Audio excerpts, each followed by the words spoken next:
Yes. Okay. Can you guys hear me okay? Yeah, we can hear and see. Okay. So this is just a background on a quick introduction to Redcap. And I think I actually capitalized the wrong letters in Redcap. I think it's capital R-E-D and then lowercase a-p, but regardless. Redcap on Jefferson, there's a lot of videos that are simple 5 to 10 minute videos. So I highly recommend going through those as well. But I just wanted to give you a broad overview. So Redcap is hosted by Jefferson, redcap.jefferson.edu. You log in with your campus key, but the first time you do need to activate your account. And when you're making a new project, it's important to realize that it asks you what the project is for. For any research related project, you do need to provide the IRB approval number, and the project needs to be approved, which usually happens within 24 hours, sometimes within a few minutes, but there is a couple of step process. So first, when you're going, you've made your new project, when you go to project setup, the first line is main project settings. And so before you design anything else, you need to set these. And once you set them, it can complicate your database to go back and change it. And so you need to, it's important to determine in advance whether you're going to use surveys and whether you're going to use longitudinal data collection. So Redcap can use surveys. I think if you have a larger project within Redcap that incorporates surveys, it's useful to use their survey function. If you're only doing a survey related project, there are better survey tools than Redcap. Its functionality as far as emailing, tracking, making things, making responses anonymous versus not, et cetera. That's quite limited compared to like SurveyMonkey or what was it called? There's another one that I'm totally blanking on. So that's just an aside on Redcap and surveys. Longitudinal data collection, what that means is that's a useful tool if you're doing a prospective study, or you're doing any kind of study where you have different time points at which you're collecting different information. And so most retrospective studies, that's not something that you're going to use. But it could be, again, if you're looking at someone's time course and you want to collect certain things for first trimester, certain things for second trimester, certain things for third trimester, for example. I'll go into how to use that, but it's a really great tool. And again, important to design in advance, as you'll see when you're making your database. So once you go on from your main project settings, then you're going to go to design your data collection instruments. This is the primary area where you're going to be working in, it's kind of the most time spent in creating your database. So this is where you create and design your data collection instruments. Now, you could have one single instrument with everything that you want and not have multiple instruments. However, I highly recommend using multiple instruments for a number of different reasons. One is for any kind of longitudinal study, usually you're not collecting all of the same information at every time point. And so this for any kind of longitudinal, whether it's prospective or retrospective, it allows you to select which instruments you want to be filling out at which time points. It also, in the tracking part of the database, it can see which instruments have been completed and which ones haven't, and that helps you kind of track where you are in your database progress and study progress. You can have individualized access of certain instruments to certain users. So for example, you might have your first instrument be demographic or PHI information, and you don't want everyone who uses your database to be able to access that. Maybe only you're going to have access to that. And so other users, you would grant them access to the other parts of the database, but not the PHI. It allows you to, when you're making data reports, you select which fields you want, and they'll be broken down by instrument name. So it makes making your data reports much easier. It also will save you a lot of redundancy when you're doing multiple databases. So for example, demographics and pregnancy outcomes, there are some things that you're always going to have for every database that you do. So having that instrument be something separate that you can copy, paste, upload into different databases that you modify as needed is very helpful. Highly recommend splitting your data collection up into different instruments. And the basics of instrument design. So as you're in this section for creating a new instrument, first it's going to be blank. And so it'll ask you to either create a new instrument from scratch, import an instrument from the Redcap library, or upload an instrument zip file from another project or user or external libraries. So create an instrument from scratch is self-explanatory. So that's a blank slate and you would start from the beginning. The Redcap instrument library has a lot of basic instruments already created, like demographics. That would probably be the only one that would be most applicable for us. I actually haven't used the instrument library, but it's a great way to start. So you're not starting from scratch. And most importantly, you can see how they've designed their different field settings, and that'll help you duplicate it or modify it as needed. And then you can also upload an instrument zip file from other projects, users, external libraries. So this is very important. So one is, a lot of us have existing Redcap databases. So you don't need to spend 3 hours recreating an entire database. So, any one of us are happy to share our demographic, OB history, for example. Jen is doing the cerclage study. So we have all these data sets on, what information you collect at the time of cerclage and follow up. And so those things can all be copied and pasted, uploaded. So you download, I'll give you the instrument zip file, you upload it into your project, and of course, modified it as needed. The other thing that's really great is NIH and NICHD have a lot of standardized collection tools. And it's using those standardized collection tools are great because it makes your data, when you've published it, it makes it easy for other people to compare across studies, because most NIH or NICHD studies will have used those tools as well. Obviously, it's a pre-validated tool, and so that it's well designed as far as variable collection and entry. For things like, I've only looked at this for COVID specifically, but I know that there's a broad range of tools that NICHD has looking at maternal outcomes, neonatal outcomes, COVID symptoms, COVID-related outcomes. So it's a great thing to explore. And again, because you don't need to start from scratch, and you can learn from other people's mistakes. And rather than, spending a week troubleshooting your own database, you can just adapt these other tools as needed. So data fields, once you go in the data fields, it'll say field type, and there's a lot of different field types you can use. This is, I use date of enrollment. You put in your variable name. The variable name is lowercase, numbers and underscores. And so you can also have this little button here where it will auto name your variable based on your field label. I don't recommend using that because it just takes every word and underscores under it. And so it just becomes very long variable names. Redcap will flag if you've used a variable name already. And so you won't be able to, you're not going to accidentally have the same variable name twice.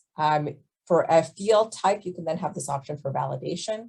So specifically, I put date in here because I really want to highlight, you always want to make sure, put a date form in that people are used to entering. So, when we type out dates, we're usually writing out month, day, year. So select that as your date form rather than year, day, month, or writing out the months, things like that. And every date that you have in your database, you need to make sure that it's in the same format. You can select minimums and maximums and if someone tries to enter something beyond those, it'll, raise a flag that, oh, you've entered a date that's outside of range. That's a good quality check. So, if you know that you're only enrolling 18 and up, then you can have a minimum for a date of birth. If you know, if you're doing like, date of enrollment, then you know that the minimum will be the start date of your study. So it keeps it just a way to check error check. There are many different field types to choose from. Text box is one of the ones you're going to use most commonly. That will be for entering numbers, dates, short entry. Note box would be if you maybe have a longer text section you need someone to enter, whether it's like other or description of an SAE, then you might have a note box field. Calculated field is a great tool. It'll allow you to calculate an output based on 2 prior entered variables. There's a few different multiple choice options. So you can do a drop down, you can do a radio button, and then check boxes. So the radio buttons, things that you can only select one answer for will be in circle. Questions where you can have multiple answers will be checkbox. Checkbox is great for, for example, race or ethnicity, where people might still be able to select more than one. There's also a slider or visual analog scale, great for especially survey tools. And then this begin new section isn't actually a variable, but it helps you to break up your data entry. And again, this is great for databases where you're having multiple helpers, and it just helps people, in their data entry process. As when you enter in any kind of multivariable option, you write your field label. This is what the data entry, this is what's going to show up in your database. So this is the question that's going to come up. You can either just enter, so each choice is going to be per line. You don't need to number it. If you don't number it, Redcap will automatically number it for you from one, consecutively from 1 up. I do usually number my own because I like to make my other option 9 or 99, just in case as we're doing data collection, we realize, oh, there's this, another category I didn't think of, and I want to add that in as an option to select. And that way you don't have sort of other in the middle of your choices and it remains the last choice. Very important, when you make these variable entries and assign them numbers, you cannot go back and change things around, because what Redcap records internally is the number. It doesn't care what text is that comes after that number. And so I can't, once I've started my data entry, I can't go back and, well, you can, but it'll mess up your data. If I go back and then say, oh, you know what, I want other maternal conditions to be first and maternal diabetes to be second, you can do that, but Redcap is not going to go back and change your other data entries. So one will then be, for some people, it'll have meant diabetes, and for some people, it'll have meant medical other conditions. So once you've numbered your choices, you're welcome to change the wording within it. If you decide you want to say, oh, I want to say maternal pre-gestational diabetes or something, but you can't change the numerical value, or if you change the numerical values, it will completely mess up your database. And usually, I think it'll flag a warning for you if you try to do it, but don't do it. You can also, another great function is that you can flag certain fields as identifiers. And this is great for when you're downloading data, you have the option to download de-identified data. And so that data will automatically exclude anything that you've marked as an identifier. Redcap, I think, automatically, based on what you enter, will flag certain things as identifiers, but it's good to just double check that you've marked, like name, date of birth, medical record number, any other, address, that type of thing.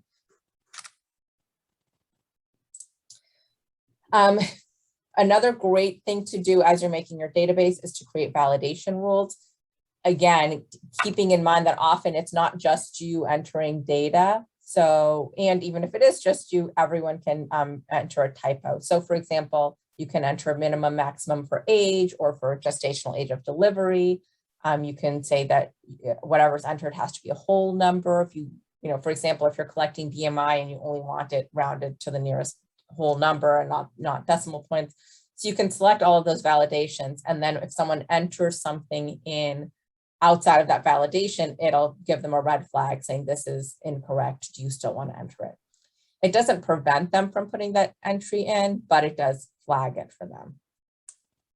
You can also, this is also really great, is designate certain fields as required. So if you're doing, for example, whatever your primary outcome is, whether it's, gestational age at delivery you want to have for every patient or whatever it is, you can make sure you enter that as required. So if the field is left blank, again, whoever's entering the data, it'll prompt them to say that they didn't enter this required field. Calculated fields is great. This little button here under calculation equation, this is how do I format my equation? It pops up with a nice table of, what do you want to do? And this is how you enter, this is the formula that you use. It is a great tool to use to save yourself trouble down the road and to, again, minimize error. So age can be calculated from date of enrollment and date of birth. Gestational age at delivery can be calculated from EDD and date of delivery. I actually always use gestational age as a calculated field because in entering gestational age, some people, rather than having to calculate out, 37 weeks and 3 days is 37.47. So I just make it a calculated field, and that way Redcap will calculate the decimals for me. BMI can be calculated from height and weight if if it's not something that you're just entering as is. And again, it's very easy to format these equations. You can do calculations with dates, with other variables within your database. It's pretty easy to use. Can I ask a quick question? Yeah. So for the calculated equations, you just click on that thing that says, how do I format the equation? Then it just goes through it.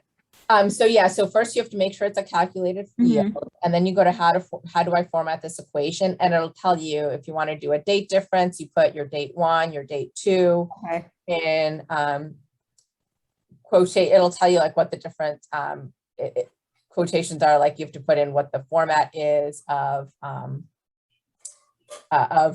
what your date format is, and then this is it's blocking out. So this is maternal age. So it's saying this is the units that you're going to present it in, and it's saying round down to the nearest unit. So it'll round down maternal age to the nearest unit, nearest your unit, and your date format is month to year. On the bottom is gestational age of delivery. You can see I'm rounding my units to days, and then basically you divide by 7 and add 40, and that gives you your weeks. And this is the, I want to round it to a decimal point, so that's why that one is there. But again, it'll go through, it'll tell you what you need to put in. And in the brackets is your variable, is your different variable names that you're inputting into that equation. Okay. Thank you. I'm going to go over some basic instruments. It's screening and enrollment. It's, this is an easy thing to forget to include because you're focused on your outcomes. That's what you're really interested in. But a well-designed screening and enrollment instrument in advance will save you a lot of work later. And I am 100% speaking from experience. So a screening and enrollment page is great for tracking. Obviously, this is relevant for only a prospective study where you're screening and enrolling people, but tracking numbers eligible, approached, declined versus consented. These are all things that you're consistently expected to report for any publication. You need to include your name and date of, you should include, the date of your screen, which is sometimes different than the date of enrollment, which is sometimes different than the date of randomization. So these are all dates you need to track. You would track, eligible, yes or no, based on checking off that they met all your inclusion criteria, they don't have your exclusion criteria. And then, like I said, if consented, the date of consent and enrollment. So this is an example of, so you can make a table, this is a field variable, that's a yes, no matrix. And so I didn't have to sort of create a different yes, no for each field. It actually pops up as you can create in creating a variable, you can make it a matrix variable where the column is yes and no, and then each row you just enter in what your rows are. So it's a really easy way to make a checklist for your inclusion and exclusion criteria, keeps you on track to make sure everyone is appropriately enrolling the proper patient population that you're looking for. And then you have it well documented that all your participants have met your inclusion and exclusion criteria. It also is great for screening because if they haven't, then you already have it preset, like, they met inclusion criteria, but then they were excluded because of whatever variable. And again, these are all things that you would report in publication and maybe asked for by the IRB as well. So again, much easier to do it in advance than to have to go back and enter it once you're 50 or 100 patients into your study. And then I have, for my databases, I usually have then consents to study, yes or no. So, that way you have your number that are approached and then your number that decline. I just use this to describe the use of branching logic. So once you've made your variable, you can decide that you want it only visible if certain things are checked. So for example, you push this button and a different field will pop up to design your branching logic. And so this means that the state of consent will only come up if consent equals 1. So if someone doesn't consent to study, if you click no, then the next variable is not going to appear. They click yes, then this variable for date of consent will appear. It helps keep things clean for whoever's entering data so they don't get confused. For example, if you have like a number of questions that come up if someone has a preterm delivery, and you don't want those to come up if they don't have a preterm delivery, it just keeps that data sheet clean, makes it easy for people to complete what needs to be completed, not accidentally enter information that shouldn't be there, and not miss the information they actually need to see. And again, I have a question. Oh, go ahead. I'm sorry. I was just gonna say, if your date of like for mode, for example, our date of consent and date of randomization are like 2 different dates. Is that like, is that important, or should I do something separate? Like, yeah. So it's usually, are you saying should you have 2 different dates? Yeah. Basically. Yeah, you should, because so date of consent is important for the IRB. You need to track when all your patients were consented, and for reporting. So you may or may not report gestational age of enrollment, but if the gestational age of randomization is different, especially specifically for your study, because you want to say this is when they were actually induced. Right. Then you should. Also, the other thing to realize is, and for you, Lean, it's not as important because that data is present from their date of admissions. You have that data, but it's good to keep in a habit of doing it, especially when it is separate, when you're not randomizing when you consent, because there's always going to be that dropout of people who consented and then people who actually got randomized. And again, these are all really important things to track.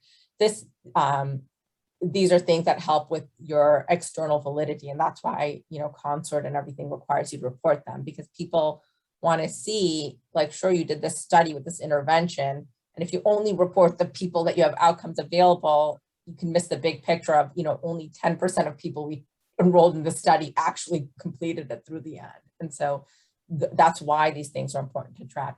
There's like a dual purpose your Redcap design will have. One is to easily track information you need for the IRB, and the other is to easily track information you need for publication. Okay, and so I would just make another variable that says like date of randomization. Yeah, and again, for you, Lean, if you already have date of admission, that date of admission is the date of randomization, then it's easy to do. If those are 2 different things, I would make another variable for date of randomization. Honestly, it's the cleaner thing to do is to say date of randomization, because again, you want to have everything related to your study easily documented and accessible. And so if someone's going to audit your study, they want to know when were they consented, when did they have various study procedures done. And so that's why date of randomization is an important specific variable to have. Yeah, I have the current variable of date of randomization, which I've been entering, and my date of consent, I actually have that in my Epic list, so I'll just create that Right. extra variable. And yeah, it's just, it's just easy to have it all in one place. And the important thing is that you have that information. But again, if you put it in now, when someone asks about it later, it's all in one place and easy to find. For example, you submit your paper and they say, oh, you rolled gestational age of randomization, but what was the gestational age of enrollment? And then you can have that easily.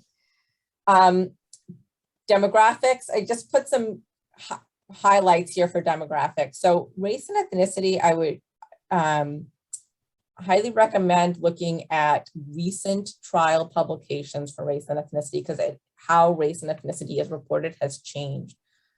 So in general, you need to report Black, white, Asian, Native American, and there are other, you can parse other up if you want to, as well as Hispanic or non-Hispanic. So you can be Hispanic Black or Hispanic white.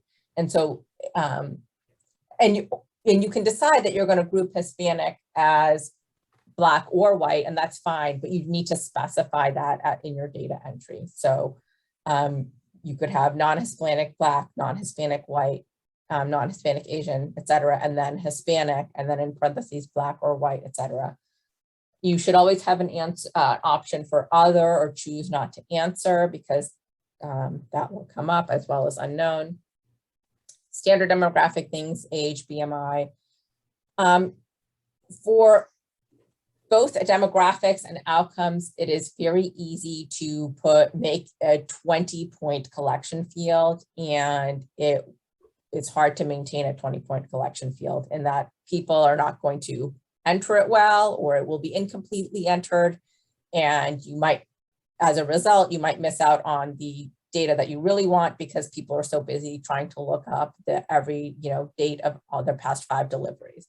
So I try to, again, this is helpful, go back to studies where, in the area that you're looking at, look at the table 1, what fields are they collecting, and just, collect those fields, because that's what's important. So for example, while in VIP, I had a very detailed G's and P's and every delivery detail, and it took a long time to enter. And then I added other sites, and it was a burden for other sites to be entering all of this too.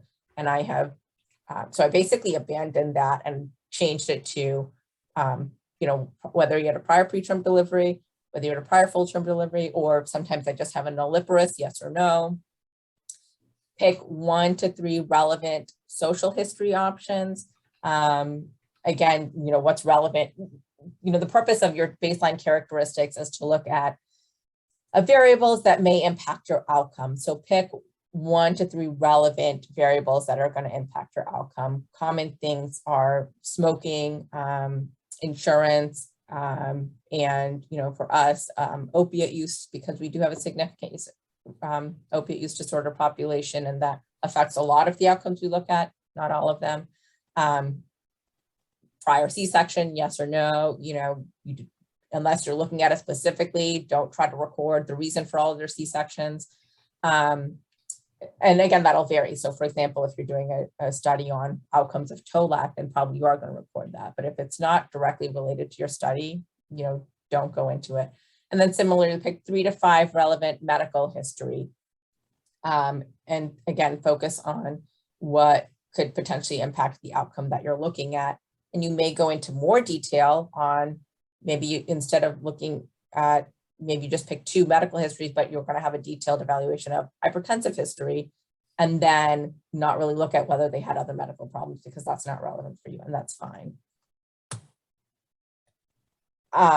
In looking at outcomes, important for any prospective study to track loss to follow-up, withdrawal from the study, and then people who were enrolled but outcomes were excluded because they had a miscarriage, pregnancy termination, fetal demise, whatever it is.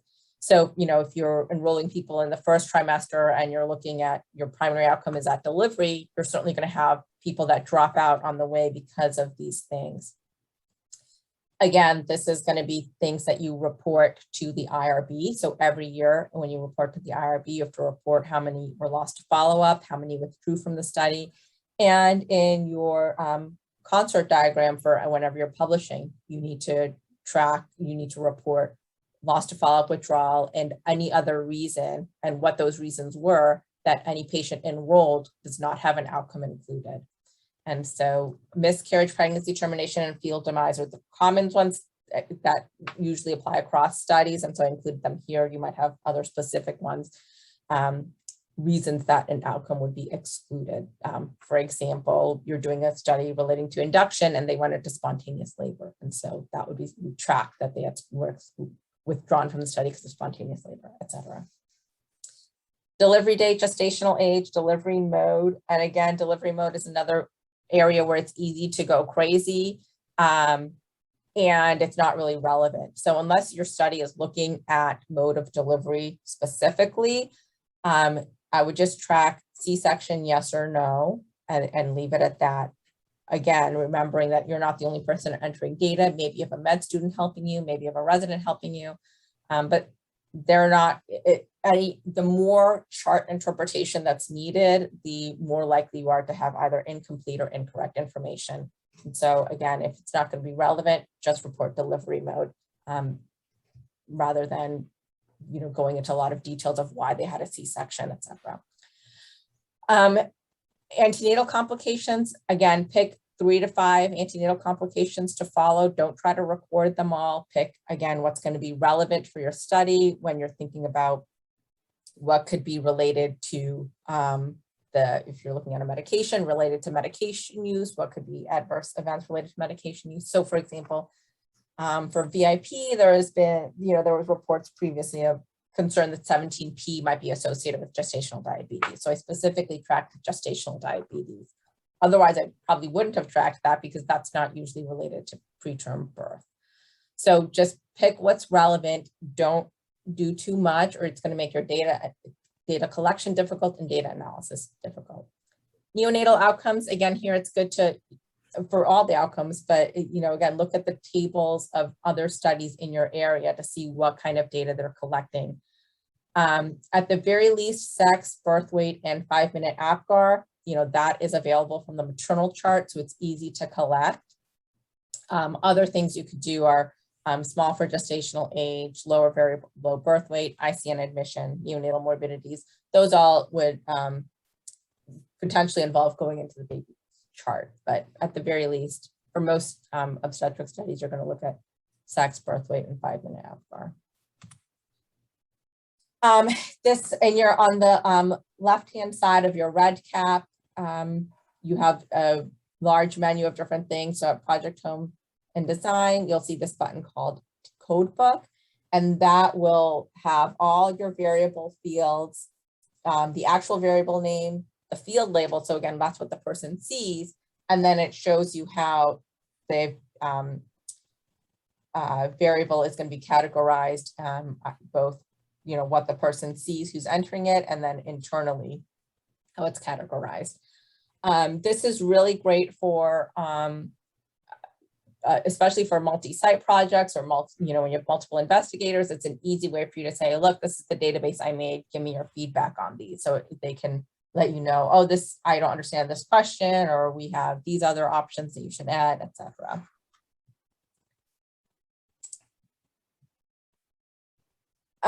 Additional features. So again, this is when you're in your database setup, after you've designed all your instruments and you said, okay, I'm done doing that, there's a lot of additional features that you can do. So one is making a certain instrument repeatable. So for example, in my cervical length database, I had cervical length ultrasound as a repeatable instrument because some people only had one, some people had 5. I didn't know when someone would have multiple ones. And so it's good for that type of variable where you're not sure how often or when someone's going to have repeat values. So you can make that a repeatable instrument. Auto numbering of records. I generally recommend auto numbering of records. Otherwise, there's nothing to keep you from accidentally naming the same record, the same thing twice. This way, it'll just consecutively number your records every time you create a new record. scheduling module is good for longitudinal and survey-based databases. I'm not going to go into it. Randomization module, so you can randomize within Epic. There is like a 10-minute video to watch about how to set up the randomization module. Highly recommend doing that.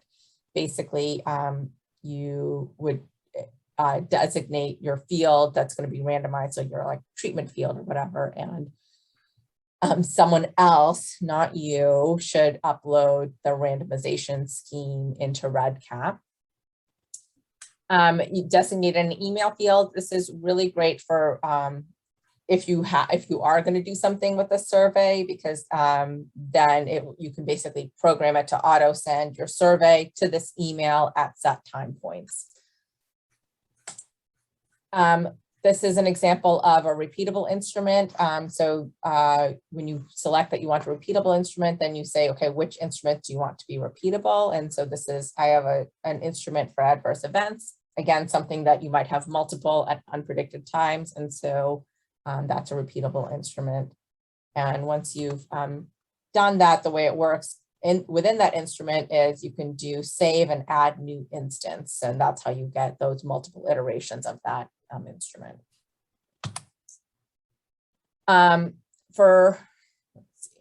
Okay. We have time, so I'll talk about longitudinal study design. So the benefit of a longitudinal study design for a prospective study is this is really great or retrospective again, but when you have specific time points that you're collecting data, it's very useful for that.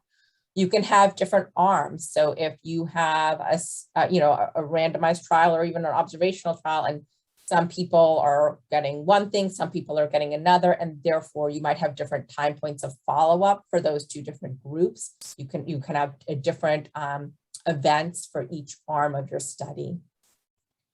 Here, this is my IV iron study. I've kind of designed all my Redcap trial studies differently based on learning from prior ones. So here I have a screening arm, and then arm 2. So those are people who may or may not be randomized, but we're all screened. And then 2 and 3 are the treatment groups. So patients on oral iron just have baseline and follow-up. Patients in the IV iron will have treatment visit time points for their infusions. And so there's different events.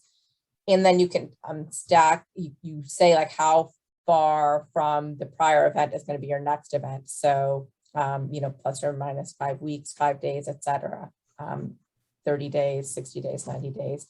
And then within, let's say you want your follow-up to be within a week of that 30-day, you're having a 30-day time point, but within a week of that is what you want. So those are the things that you set. And the days offset is from your event 0. Just to be clear.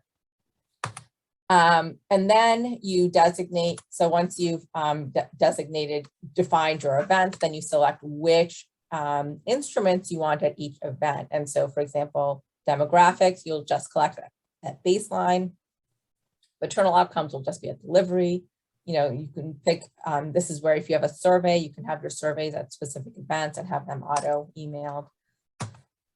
And then very importantly, test before you launch. So go through your whole database with a pretend patient, like, just pick something.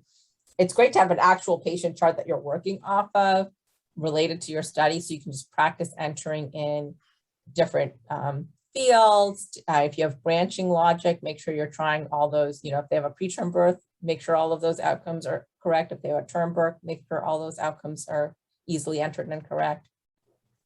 Really great to have someone else test it because you understand what you mean by your variable names, but someone else might not. And again, great to have residents, medical students helping in these types of projects, especially medical students. But you need to make sure they understand how to enter the data. And then there's also a bunch of quality control. So again, in the left-hand menu of Redcap, there's a validation menu button. And so this allows you to basically quality check your data. And this is going to be important to do both throughout your study and especially at the end before you start your data analysis. So it'll make sure that certain fields, you can make sure like certain required fields have data. So, check if you have blank values and in the rule logic, you would say like blank values in whichever variable name, like your primary outcome, you want to make sure that you have that for all of them. Then you click execute and it'll pop up with any error. So if any of the records are not meeting that quality control, you can go into them and fix them. The ones that I use often are, gestational age at delivery. I have make sure that's between 20 and 45. So like, I make sure that things aren't being entered at 12 weeks or something. That was obviously an error in data entry if someone's gestational age is coming up at 12 weeks. If hidden fields collect data. So for example, if you have branching logic and for preterm births, you want to know if they were admitted to the NICU, but for term births, you don't. So if someone had a term delivery, but they have data entered in these other fields, you can flag that. If you have an option for gestational age of delivery and another one that says preterm birth, yes or no, you can check that anyone with preterm birth, yes, actually had a gestational age of delivery less than 37. Obviously, I'm talking a lot about preterm birth because that's most of the databases I've designed, but adapt this as you will for your actual outcomes. Up here, again, on this menu in the left hand, there's a record status dashboard. This is great for tracking your study progress, data entry progress. So you have record ID. At the end of each data form, there's a button that says data form complete, incomplete, or unverified. And so red means that, it hasn't been done. Yellow, I use the yellow for if a medical student has entered data, but I want to go back and check it, then I'll tell them to mark their fields yellow for, and then I know to go back and check those. Green means complete. So again, you can, however you want to organize your system, you can do it that way, but that helps you track that, okay, I have outcome on my, 14 patients, I have outcomes complete on 11 of them. I'm missing these, like we're waiting on follow for these 3. So it's a great way to track your progress. And then again, on that left-hand menu, there's something called reports. You can either create a report of all your data, but then you could, or create customized reports. Reports are great ways for a lot of different uses. So one is demographics. Every year for the IRB, for any prospective study, you need to report what the demographics are for the participants you've enrolled. And so I have a report that just has record ID, age, and race. And then you can add filters, like you only want it for people in arms 1 and 2, or arms 2 and 3, because you don't want it for your screening arm, et cetera. Or only if they've completed this part, or only if their gestational age is over X. So you can create all these different filters based on the variables that you have. And then it gives you the report both and a chart form, which you can download into Excel, or you can look at, make it into, there's a button to click for making charts, and then it'll give you a chart form as well. So this is not for data analysis. These reports are for generating the report that you might want to download into your statistical software, or for, I use it again, like demographics, just for when I'm reporting to the IRB, because I don't need any kind of statistics, I just need the numbers. So I have a report for demographics, a report for withdrawal, like outcomes, so I can track how many withdrawals, how many lost to follow-up, et cetera. You can also designate live filters. So this is, one of my studies where I, was collecting samples at delivery, and I had 2 different projects going with that. So I can select for those who had COVID, yes or no, those who had preeclampsia, yes or no, or neither, to look for my controls. So you can have preset filters, or you can have live filters. And again, whatever table you generate can be downloaded to Excel and used for a variety of, any statistical software you want to use.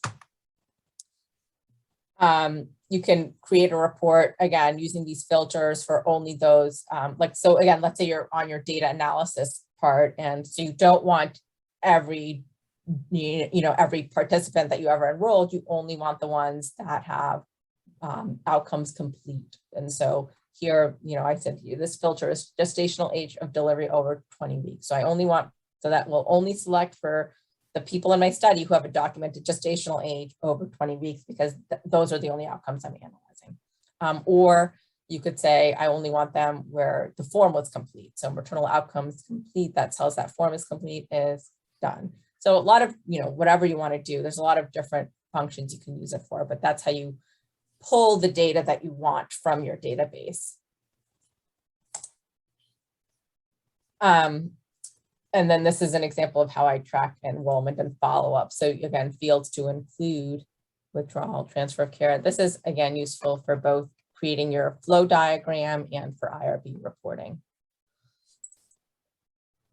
Highly recommend database design and management. It's GC 510. It's usually offered the summer semester, I think usually the second summer semester, but it works through, it's a very low-key class. It's very functional. So it just works through different database, Redcap database functionalities. So how do you design randomized project, longitudinal project, surveys?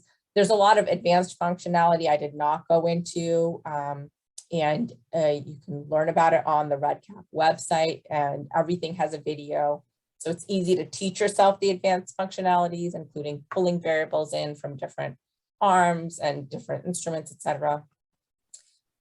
The other benefit of this class is, the homework in the class. There's some homework with like preset, databases that she gives you, but the bigger project is to basically create your own database, and you can use this course to help you make the database you want to use for an actual study, and make sure that it's, has all the different tools and fields entered in the best way possible. So highly recommend that course. That's all. Any questions? I'll upload this lecture to the shared drive that Katie made. And again, I'm happy to work with anybody in designing your database, or if you want some instruments, I have, I have cervical length, I have preterm birth related databases, cerclage related, preeclampsia. So a lot of COVID. So a lot of databases where if you want to pull any of the instruments, you can. So, thank you, Rupsa. This was amazing. Thank you so much. This was so great. Thank you. I just have a question. Like how do you take courses? That's just for me, because I don't know. How do you take courses? Yeah. I'll give you the email. There's a person you email. Honestly, the way you enroll in a course has literally changed like every 2 years. And so I did in the beginning of the year in July, I had an email down for the fellows, so I'll give that to you.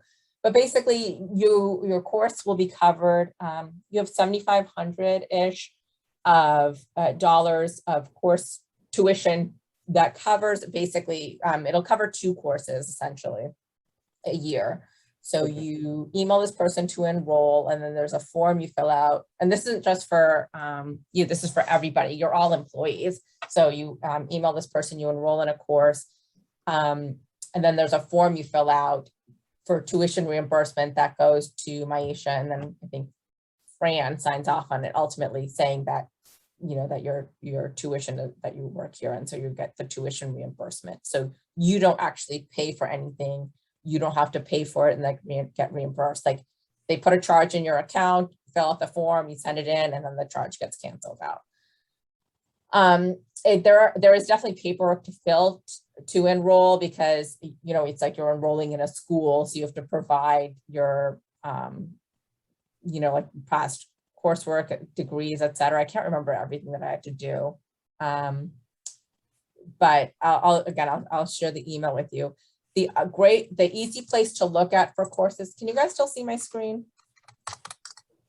Yes. Are you Googling? Yes. Yeah.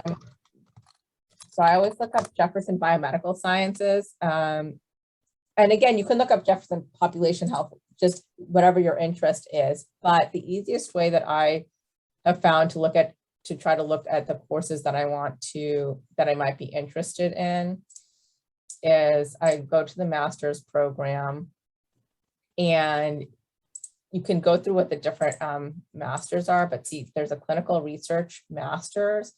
And if you go to the curriculum, it has the core courses and the suggested electives. And so these are just courses that when I'm thinking about the fellows, if you're not pursuing a master's and you're just looking for a specific, the few courses that you feel like would be helpful for you, this is a great place to look at. These are kind of like the high yield classes that you might consider. If you want to look through and see, there's a lot of different programs.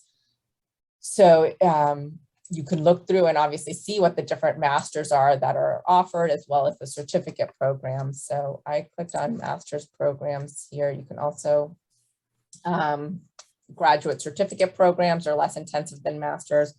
You certainly can do a master's during fellowship.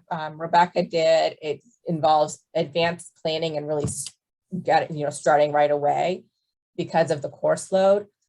Because you did college and medical school, a lot of the prereqs get checked off, not all of them, but many of the core courses you'll get prereqs pre-checked.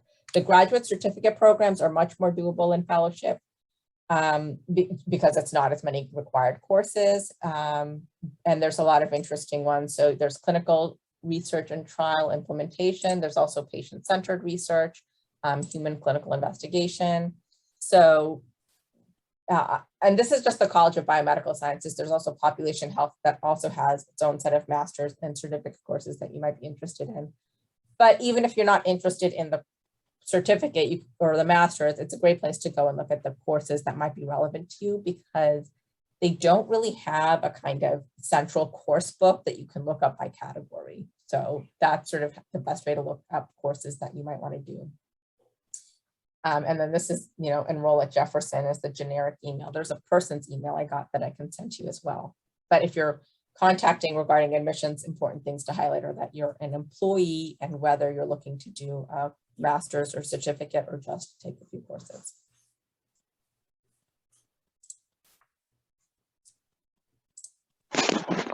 Hey, Dr. Boelig.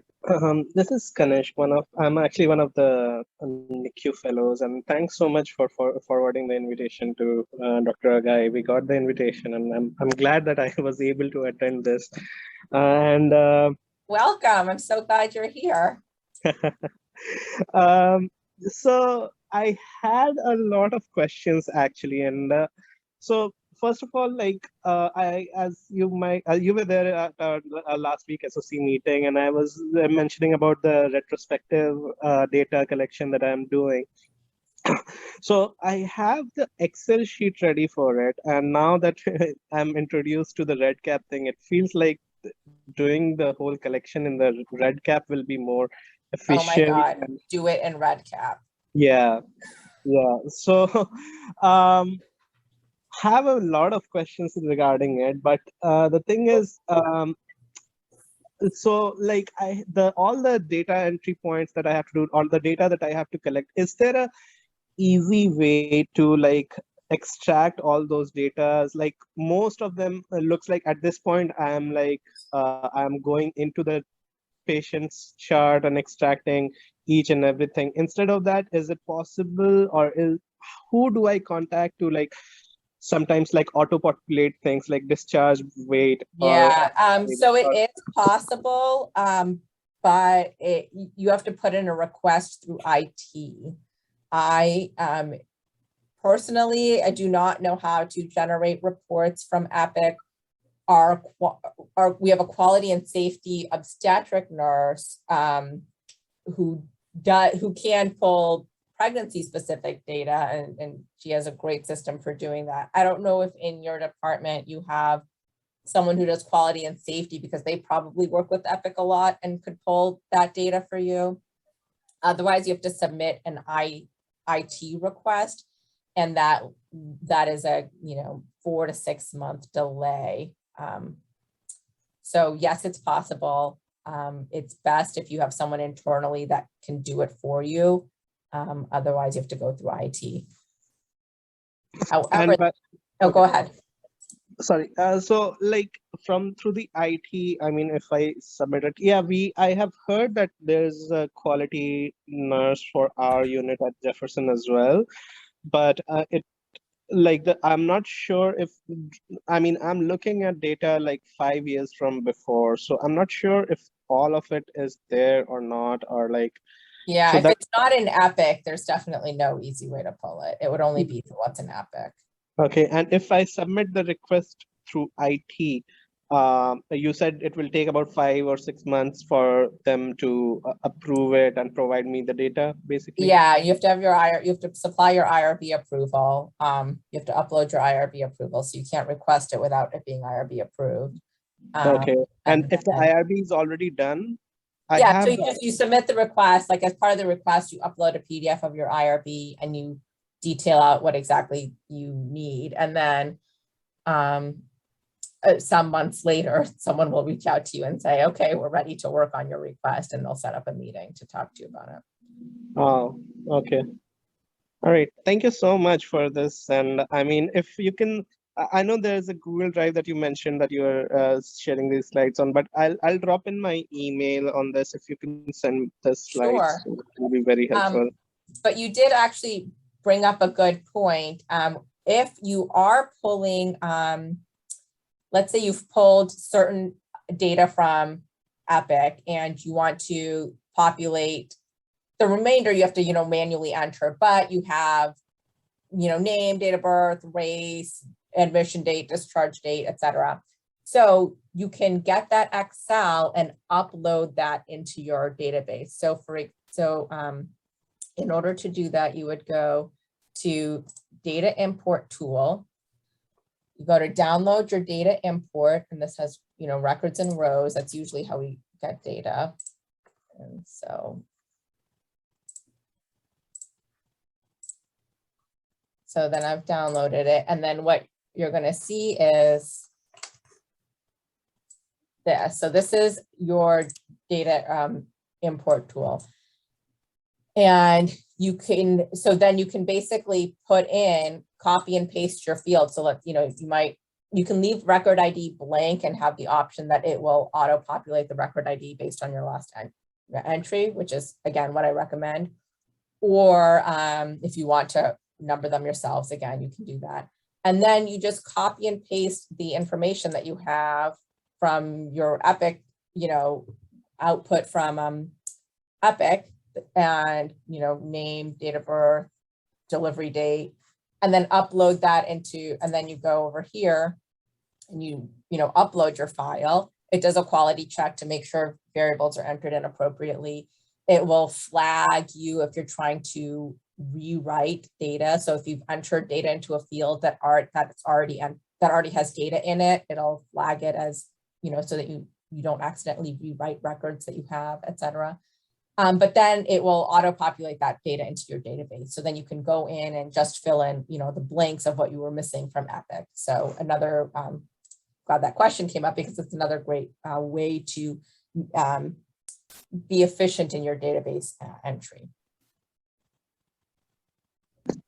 Sounds good.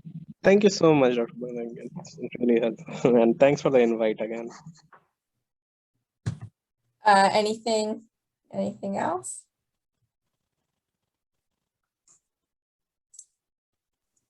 Okay, well, Thank you so much. This was awesome. thank you guys. Well done, Rupsa. Last announcement, next month, I wanted to have I'm trying to sprinkle in opportunities for people to present on their own research. We'd like to have the expectation that every fellow, at least once a year, I think ideally it would be twice a year, presents on their research, whether it's developing topics, developing your thesis, or your thesis progress. And so the next one will be in November.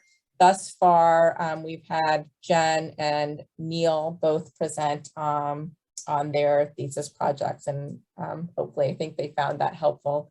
And so if you haven't presented yet this year, let me know if you'd like to present on sometime in November. I'll send an email out as well. Okay, thank you. Bye.